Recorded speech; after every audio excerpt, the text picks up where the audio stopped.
Welcome to Managing Uncertainty, a podcast series from the experts at Bryghtpath discussing global risk, business continuity, and crisis management. Will you be ready to lead your organization through its critical moment?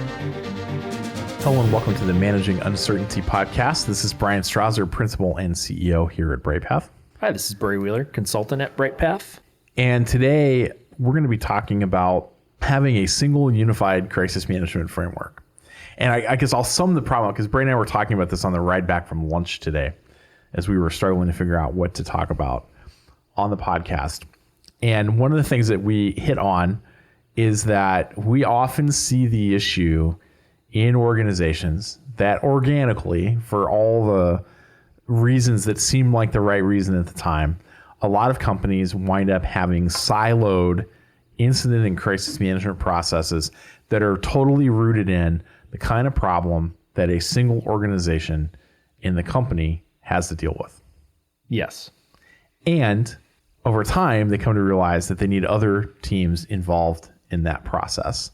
So what happens is, and I'm just going to pick on my two favorite people to pick on, physical security or corporate security and information security or cybersecurity, that they probably have in most companies separate incident management processes, and then almost are definitely going to have separate crisis management processes. Most likely. And let's say that both things happen in the same week. So the physical security, corporate security team is dealing with a homicide. The cybersecurity team is dealing with some type of data breach.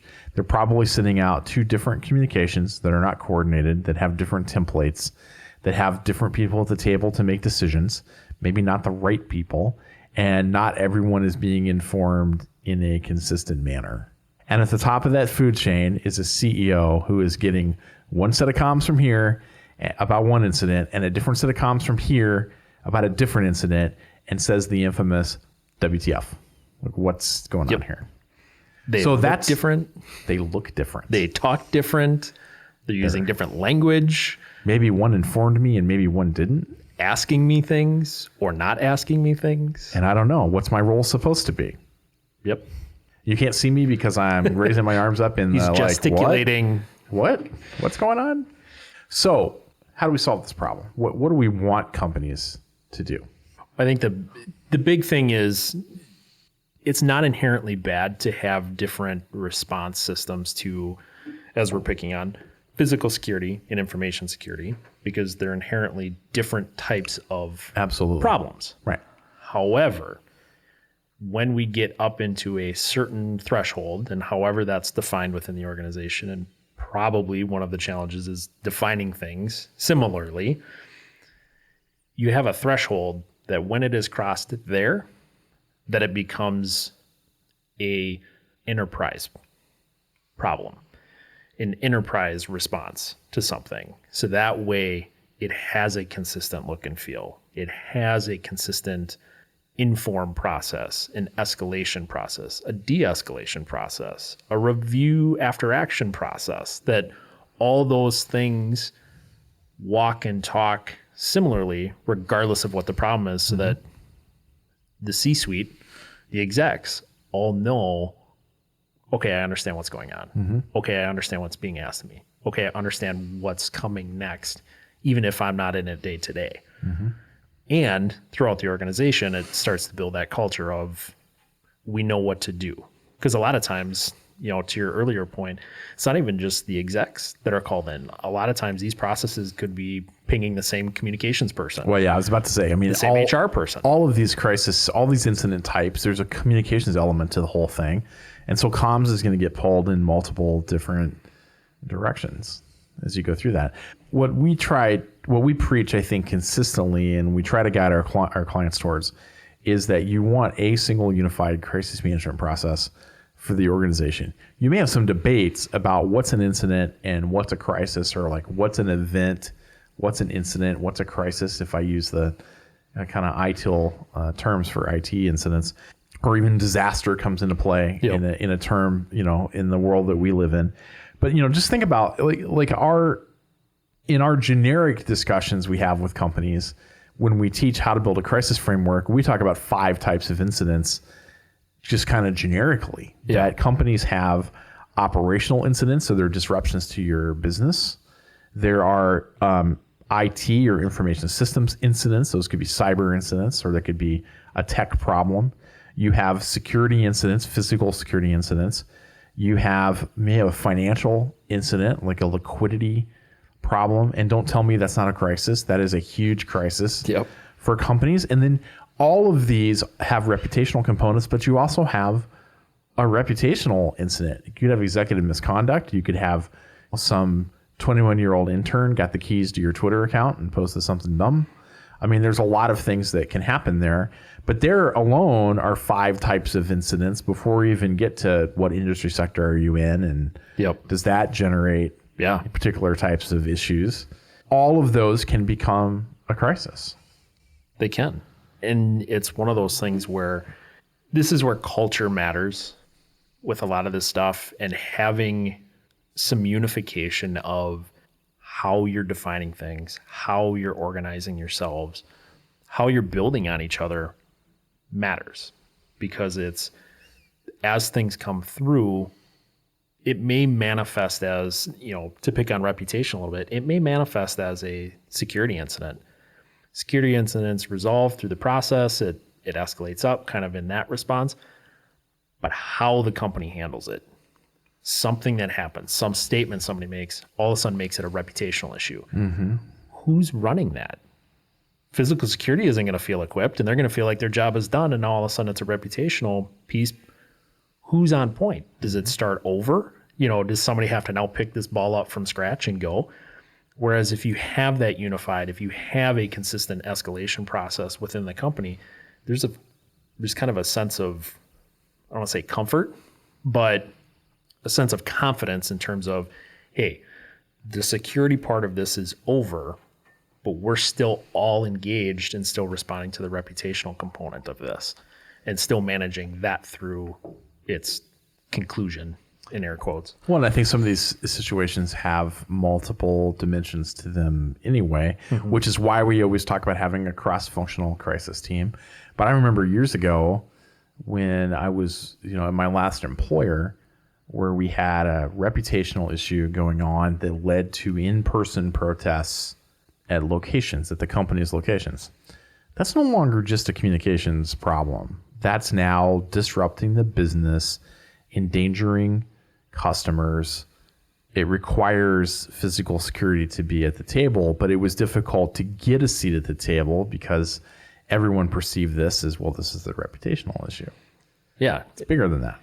Well, and you start to put other functions of the business at risk, or you're putting it in their hands because you're so focused on trying to manage media or manage a conversation with another organization that you're ignoring kind of those folks on the ground that are just trying to run the business, but now they're speaking for the business. And if they're not armed, if they're not aware, if they're not feeling confident in what the organization's trying to do or what they should be saying, it starts spinning. And now not only do you have not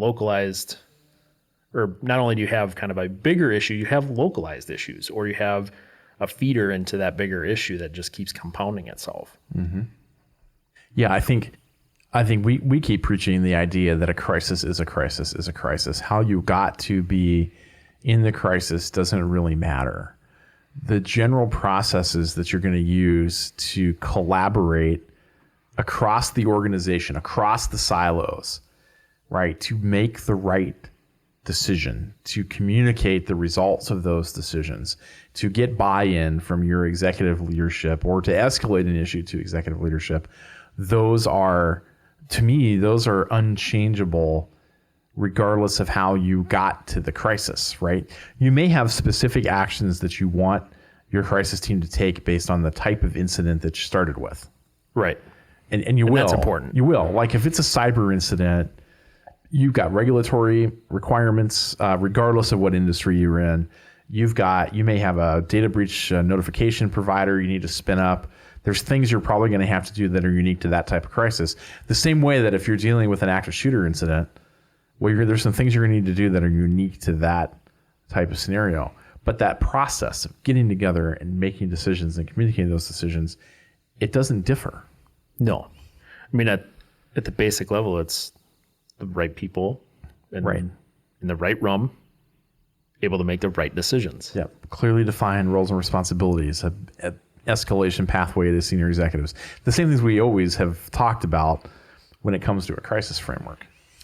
And I think that's, part of what we touched on too, and to get into some of that is there's a couple different things at play too. There's assuming positive intent with some of this too, that some of these functions, if there is a sense that, hey, this process doesn't really account for my kind of business area and what we deal with, they're feeling obligated to put something into play. Or if there's a sense that, there's a perception that that team only deals with hurricanes, because that has been the big issue for the last 3 or 4 months. There's been 3 or 4 big hurricanes and weather and things like that. They just do weather. They don't do all that other stuff. So there's that sense of positive intent too, that people are just trying to solve those problems, but it can't just live in that world. And I think a lot of those functions have to be open to the fact that there are lines. There does need to be some common definitions, even if they differ a little bit in terms of the specific area that we're talking about. You do have to reach some thresholds of, when it hits here, we're going to get together in the room and figure out, is that where it is? Does it need to go higher? Or your organization's got it? Great. We'll just be on standby. Totally agree with that. I will say part of what I think, especially bigger organizations run into, because they are big, they're more complex, there's more just inherent bureaucracy, organizational kind of spread in terms of people's focus areas. It's important, if your company does have a crisis management or response focus, that those teams are not only talking to each other, but if there is one kind of master process, that it's constantly kind of refreshing itself and evolving to what those risks are within the business, that it's constantly raising awareness to, hey, this company has this process and this is what we do for X company. That way that you're building that awareness, you're building that culture, you're building that, something happened. I bet you that team is on it. I bet you that function is on it. I know they're responding to it. Or if you're in a different organization, I know where to go. I know what's going to be expected of me when we raise something up. I think is just as important as kind of bringing everybody to the room. It's kind of constantly reinforcing that, because if you don't have an incident for a while, that raises to kind of your upper levels, out of sight, out of mind. People start forgetting, and then you start running into, we got to create something, or what is it we do? And you get out of practice. Mm-hmm. Yeah, I agree. I think that the broader base of crisis situations is a better approach in terms of having those things flow into your crisis process, and that you're seeing that consistency in how this is getting handled, how it's being communicated, and the value that places on kind of your centralized crisis team or command center, security operations center, whatever is kind of at the heartbeat of making this place happen, making this process happen. Yeah. So that's it for this edition of the Managing Uncertainty podcast. We'll be back at you next week with 2 episodes. Our Brightcast episode focusing on recent events and what it means for private sector organizations, and a deep dive into another topic. Thanks for listening. Thanks for listening to this episode of Managing Uncertainty, produced by the experts at Bryghtpath. To receive notifications of new episodes, join our newsletter at bryghtpath.com or subscribe through your favorite podcast player, such as iTunes or Google Play. Learn more about the services and trusted advice from Bryghtpath by visiting bryghtpath.com. That's BRYGHTPATH.com.